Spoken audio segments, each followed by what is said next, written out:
Will wrapped the cloth tightly around the bullet wound in his leg. His breathing was still raspy, but his lungs weren't punctured from the broken ribs. He ached from head to foot, but they were so close. He couldn't imagine walking away when they were this close. The authorities would be here any moment, and in all likelihood, they would shut down the mine when they heard what might be inside. Will and Giovanna would never get a chance at the gold train if that happened. It would be tied up in years of bureaucracy and red tape, and ultimately confiscated by the Italian government. "I'll be fine. The mission's not finished. I owe it to Mr. Riccolini to see if that train is in this mountain." Will picked up the gun that Rudolph had dropped. He tucked it into the back of his shirt. "I'm not surprised," Torrance said, proudly watching Will. "You have done everything necessary to fulfill your contract. Let me just report what happened here to my superiors, and we can be on our way." Torrance stepped some distance away and made a call on his phone. He smiled reassuringly at them as he called it in. He talked for a moment and then tapped away at his screen. Will used the time as an opportunity to get back to his feet. He tested his leg, and while it looked like he had lost a lot of blood and each step hurt, the wound wasn't life-threatening.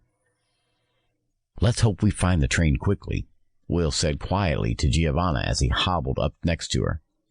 "I won't be able to walk very long, and the authorities are bound to get here at any moment." She had been through so much. It was a wonder she was still standing and willing to go on. He was a soldier. He had been through hell before and knew what it took to summon your strength and will to keep going. This was her first experience, and it was crazy that she was the one pushing them on. She truly was resilient. What mettle must her father have had to have a daughter this determined? "Yes, I figure we have half an hour, maybe a few minutes more. Not much time, but after everything we have been through, I want it to be us." She looked at him with wide eyes. She swallowed hard. "I want us to find it, not anyone else."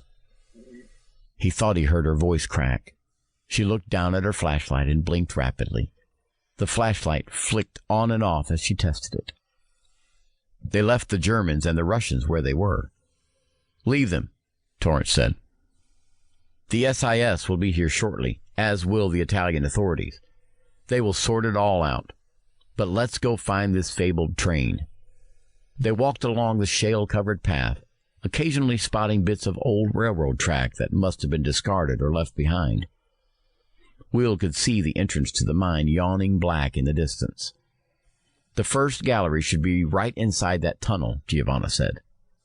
"I was nearly there before the Germans grabbed me, but there is no one to stop us now." Her pace quickened, forcing Will to painfully keep up. As they drew closer to the entrance of the mine, Will began to feel uneasy. Something wasn't right. The forested mountain was too quiet.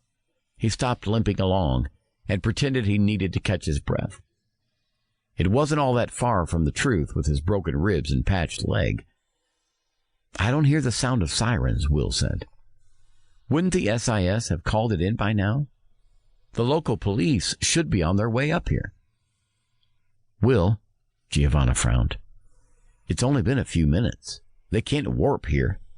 Besides, we want them to take their time if we are going to find that train." Torrance looked behind them. "You think they could find this place that easily?" "Don't worry. They are on their way."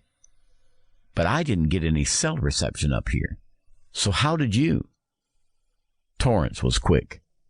His gun was in his hand and pointed at the two of them